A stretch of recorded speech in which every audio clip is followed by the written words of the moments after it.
Good day, everyone. I am Preet and I aspire to be one of your teachers. Currently, I am working in Ryan Group of Institutions as a trained graduate teacher. I am also playing here some different role as a coordinator of mathematics and examination in charge.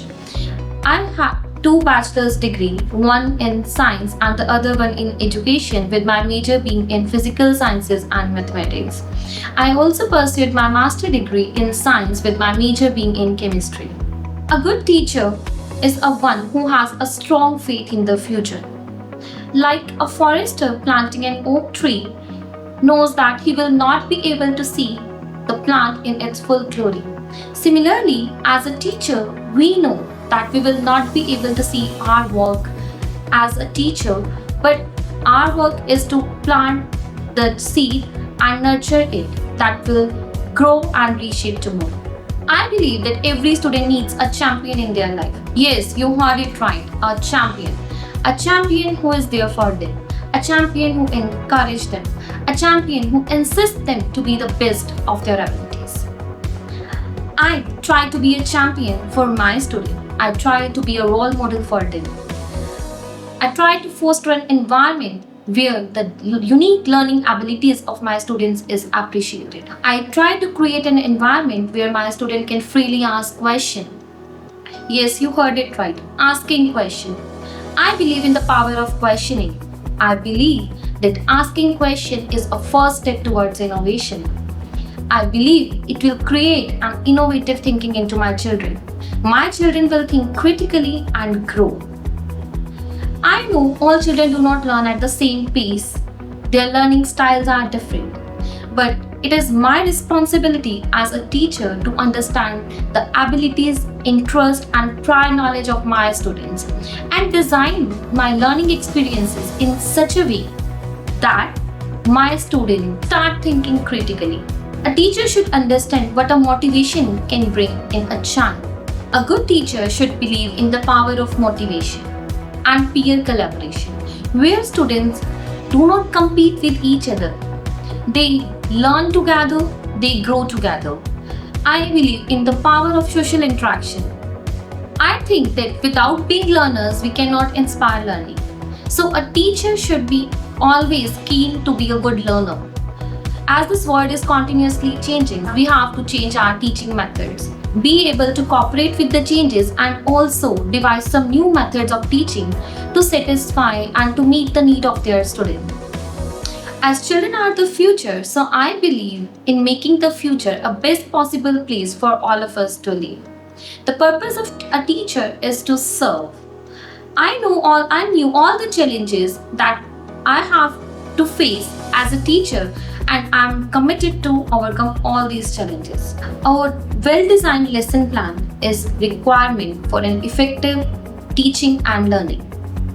There are several factors which are need to be in the mind of the teacher while designing a good lesson plan. Out of which I will discuss some of the factors. The very first and foremost factor is clear learning objectives. The learning objective should be very simple, effective, and time bound that can be achieved in the time limit set by the teacher. Basically, the learning objective is what my students are going to learn in this week. A learning objective should be designed by keeping in your mind the prior knowledge of your students, what your students already know and what you are going to tell them. The next step is relevant content. The content should be appropriate, accurate, and it should be according to the learning objectives set by you. It is a very important thing. The content should be in accordance with the curriculum. Third one and the most important is engaging activities. Learning should be fun and interesting. It can be done with the help of experiential learning. For example, if I want to teach my students know about perimeter, I will take my students to the ground. They will go there, measure it with the help of the tape, and they will learn about the perimeter. In this way, the lesson becomes engaging and more interesting. Hands-on experience also is the other way to give a good experience to your students where they do by themselves and they learn. Learning can also be achieved by several other methods, for example, interaction, discussion, and activities method also.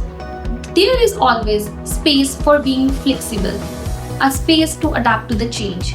For example, I planned my student to show a presentation, but the projector just destructed. So I should have a plan B because the world is never a perfect place. Next is assessment and evaluation. It is a method to keep a check on the learning of your student. It can be done with the help of formative and summative assessments. For example, at the end of the topic, you can take a quiz, conduct written test, or you can also conduct a short mental maths. Sometimes we do spell bee also. Yes, you heard it right, spell bee in maths, where children write the important terms and it is also interesting. The last one is differentiation. As every student is different and special, so as should be my teaching methods. We cannot carry out the same method for every student. There is always a space for different methods that we have to follow. How I do this is in the beginning of the session, I differentiate among my students. I take an assessment and divide my class into very good learners, slow learners, and very slow learners. After delivering my lesson, I give individual work to all of them and give a special focus on the slow learners. The second strategy that I use is to make the slow learner sit with a very good learner to carry on the learning process. All these factors help us to create an effective, productive lesson plan that keep the students engaging and to keep my lessons to be interesting and fun. Now I will share one of my experience where I made a positive impact on one of my students' life. His name was Sayam. In class 8, he was very much shy and lacked confidence. He used to sit at the last. I always see that he never took up initiative to answer the questions.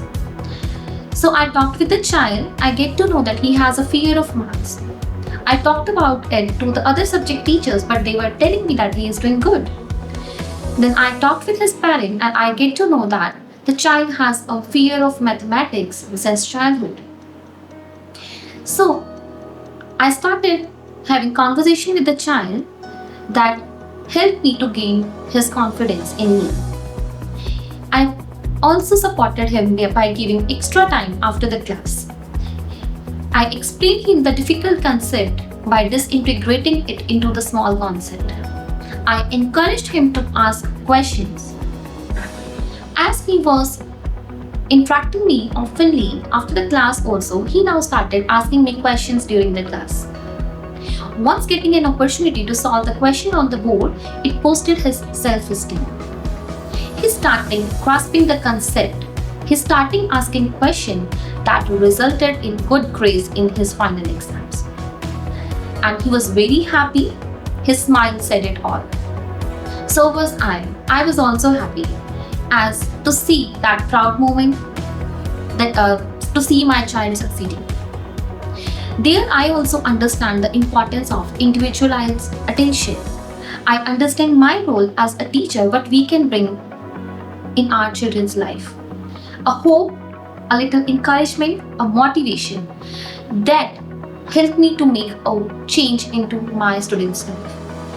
Thank you for listening. This is all about me and I aspire to be your teacher.